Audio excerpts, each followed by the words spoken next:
अस्सलाम वालेकुम dear students. आज हम ऑर्गेनिक केमिस्ट्री में डिस्कस करेंगे hyperconjugation, the delocalisation of sigma electrons with pi electrons of an adjacent double bond is called hyperconjugation. It is also called no bond resonance. इससे पहले हम resonance effect में ये पढ़ चुके हैं कि रेजोनेंस इफेक्ट के अंदर पाई इलेक्ट्रॉन की पाई इलेक्ट्रॉन के साथ इंटरेक्शन है, जबकि हाइपर कॉन्जुगेशन में सिग्मा इलेक्ट्रॉन्स की पाई इलेक्ट्रॉन के साथ जो है वो इंटरेक्शन होगी। मिसाल के तौर पे अगर हम प्रोपाइलीन की एग्जांपल लेते हैं तो इसके अंदर कार्बन नंबर 1 और 2 के दरमियान डबल बॉन्ड मौजूद है, जबकि कार्बन नंबर 2 और 3 के दरमियान सिंगल बॉन्ड और मजीद कार्बन 3 जो है वो 3 हाइड्रोजन के साथ जुड़ी हुई है। अगर इसमें जो सिग्मा इलेक्ट्रॉन है वो यहां शिफ्ट हो, हाइड्रोजन से बॉन्ड मूव करे हाइड्रोजन पे इलेक्ट्रॉन की कमी की वजह से पॉजिटिव चार्ज, जबकि 2 और 3 कार्बन के दरमियान डबल बॉन्ड पैदा होगा और क्योंकि ये कार्बन 4 से ज्यादा बॉन्ड बना नहीं सकती, 5वां बॉन्ड बनाने की कोशिश करेगी तो इसका ये बॉन्ड शिफ्ट होके इस कार्बन के ऊपर आ जाएगा, गोया इसमें डबल बॉन्ड खत्म होके सिंगल बॉन्ड में और इस कार्बन के ऊपर नेगेटिव चार्ज आ जाएगा। इसका मतलब यहाँ पे जो हाइड्रोजन मौजूद है उसके ऊपर पॉजिटिव चार्ज है और यहाँ पे बॉन्ड शो नहीं किया गया। इसका ये हरगिज मतलब नहीं है कि ये स्ट्रक्चर वाकई एग्जिस्ट करती है और हाइड्रोजन और कार्बन के दरमियान बॉन्ड मौजूद नहीं है, बल्कि ये बॉन्ड नो बॉन्ड के दरमियान वाली सिचुएशन है। इसी तरीके से दूसरी पॉसिबिलिटी ये है कि इसी कार्बन के साथ जो दूसरा हाइड्रोजन अटैच है, अगर ये भी इसी तरीके से अपना सिग्मा इलेक्ट्रॉन शिफ्ट करता है तो इस कार्बन और हाइड्रोजन के दरमियान सिंगल बॉन्ड बहाल होगा, जबकि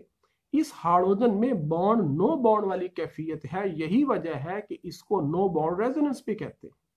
इसी तरह से अगर इसका जो तीसरा हाइड्रोजन है ये अपना इलेक्ट्रॉन शिफ्ट करे, इस हाइड्रोजन के साथ फिर बॉन्ड बनेगा, जबकि इस हाइड्रोजन के ऊपर पॉजिटिव चार्ज होगा और कार्बन और हाइड्रोजन के दरमियान बॉन्ड नो बॉन्ड वाली सिचुएशन होगी।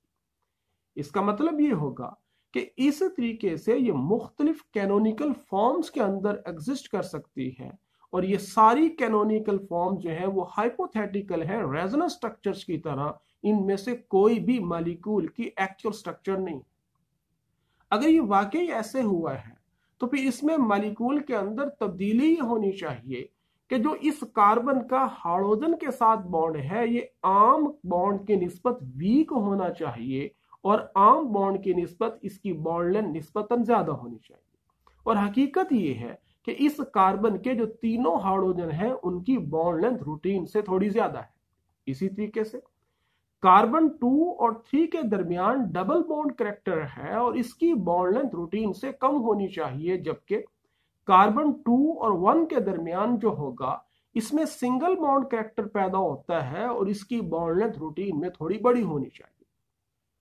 इसी तरह से अगर हम आइसोब्यूटाइलीन और 1-ब्यूटीन की स्टेबिलिटी के हवाले से बात करें तो आइसोब्यूटाइलीन इज मोर स्टेबल देन 1-ब्यूटीन। हालांकि दोनों का मॉलिक्यूलर फार्मूला एक जैसा है, सिर्फ उनका स्ट्रक्चरल फार्मूला मुख्तलिफ है। यहाँ पे वो कार्बन जो डबल बॉन्ड बना रही है उसकी साथ वाली कार्बन जो है वो 3 यहाँ पे हाइड्रोजन के साथ जुड़ी हुई है और उसी तरीके से इस कार्बन की साथ वाली ये कार्बन जो है मजीद 3 हाइड्रोजन के साथ जुड़ी हुई है। यही वजह है कि ये 6 कैनोनिकल फॉर्म स्ट्रक्चर्स बना सकती है, हाइपर कॉन्जुगेशन शो करेगी। जबकि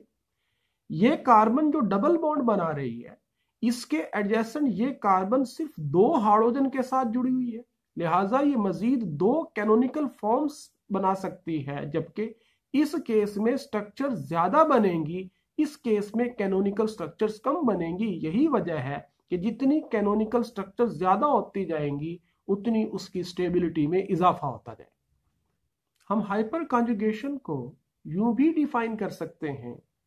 the system of conjugation where the sigma electrons of carbon hydrogen bond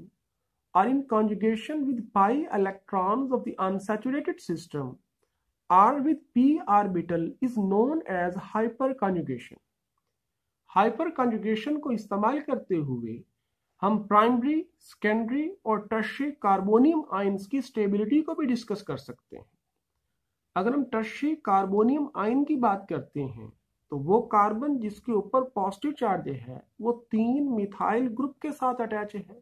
और हर मिथाइल ग्रुप के अंदर 3-3 हाइड्रोजन मौजूद हैं। गोया इसके पास 9 वो हाइड्रोजन है कि जिनकी वजह से वो हाइपर कॉन्जुगेशन या नो बॉन्ड रेजोनेंस शो कर सकता है। उनमें से एक स्ट्रक्चर यहाँ पे दिखलाई गई है और इसी तरीके से बाकी 2 ये हाइड्रोजन और 3 ये हाइड्रोजन मिला के 8 मुख्तलिफ मजीद स्ट्रक्चर ये शो कर सकती है। इसी तरह से सेकेंडरी कार्बोनियम आयन में वो कार्बन जिसके ऊपर पॉजिटिव चार्ज है वो 2 मिथाइल ग्रुप के साथ अटैच है और गोया 3 इस मिथाइल ग्रुप के पास हाइड्रोजन और 3 इस मिथाइल ग्रुप के पास हाइड्रोजन, इसके पास टोटल 6 ऐसे हाइड्रोजन हैं जो हाइपर कॉन्जुगेशन में यूज हो सकते हैं। उनमें एक स्ट्रक्चर यहाँ पे ये दिखलाई गई है, जबकि इसी तरह से मजीद 5 हाइड्रोजन की वजह से ये 5 मजीद ऐसी स्ट्रक्चर शो कर सकती। इसी तरह से अगर हम प्राइमरी कार्बोनियम आयन की बात करें तो वो कार्बन जिसके ऊपर पॉजिटिव चार्ज है वो सिर्फ एक मिथाइल ग्रुप के साथ अटैच है और मिथाइल ग्रुप के अंदर क्योंकि 3 हाइड्रोजन मौजूद हैं लिहाजा ये 3 स्ट्रक्चर शो कर सकता है। उसमें एक स्ट्रक्चर ये शो की गई है और मजीद 2 ये स्ट्रक्चर शो कर सकते हैं। हमें यहां से अंदाजा हुआ कि टर्शियरी कार्बोनियम आयन जो है उसकी हाइपर कॉन्जुगेशन की स्ट्रक्चर ज्यादा है सेकेंडरी कार्बोनियम आयन की निस्बत और सेकेंडरी कार्बोनियम आयन की हाइपर कॉन्जुगेशन स्ट्रक्चर ज्यादा है प्राइमरी कार्बोनियम आयन की निस्बत। यही वजह है कि इनकी स्टेबिलिटी का पैटर्न ये है कि tertiary carbonium ion is more stable then secondary carbonium ion and it is more stable than primary carbonium ion and it is more stable than CH3+। इसी तरह से टॉल्यूइन भी हाइपर कॉन्जुगेशन शो करेगी और methyl के ये 3 hydrogen जो हैं ये हाइपर कॉन्जुगेशन का हिस्सा बन सकते हैं और यही वजह है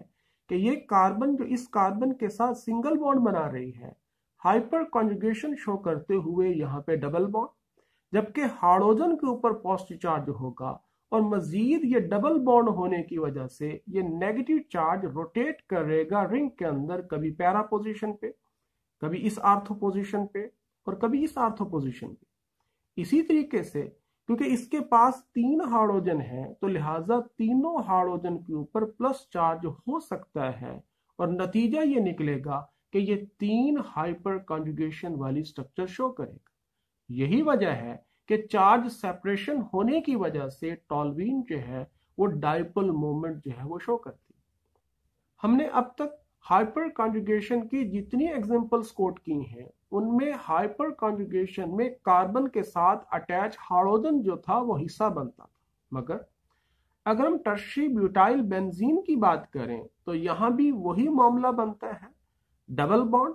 इस कार्बन ने इस कार्बन के साथ सिंगल बॉन्ड बनाया है और मजीद ये कार्बन 3 कार्बन के साथ जुड़ी हुई है, लिहाजा अगर यहाँ पे हाइपर कॉन्जुगेशन का ये हिस्सा बनते हैं तो कार्बन कार्बन बॉन्ड ब्रेक होगा, मिथाइल के ऊपर पॉजिटिव चार्ज होगा और ये कार्बन कार्बन डबल बॉन्ड बनेगा और नेगेटिव चार्ज जो होगा वो रिंग में रोटेट कर सकता है आर्थो पोजीशन पे, पैरा पोजीशन पे या फिर दूसरी आर्थो पोजीशन पे। अगर क्योंकि इसके अंदर 3 मिथाइल ग्रुप मौजूद हैं तो लिहाजा इन तीनों मिथाइल ग्रुप के ऊपर बारी बारी जो है वो पॉजिटिव कैरेक्टर यानी बॉन्ड नो बॉन्ड वाली कैफियत या हाइपर कॉन्जुगेशन की स्ट्रक्चर आ सकती है। बहरहाल हम ये कह सकते हैं कि hyperconjugation of carbon carbon bond is generally less important than that of carbon hydrogen bond.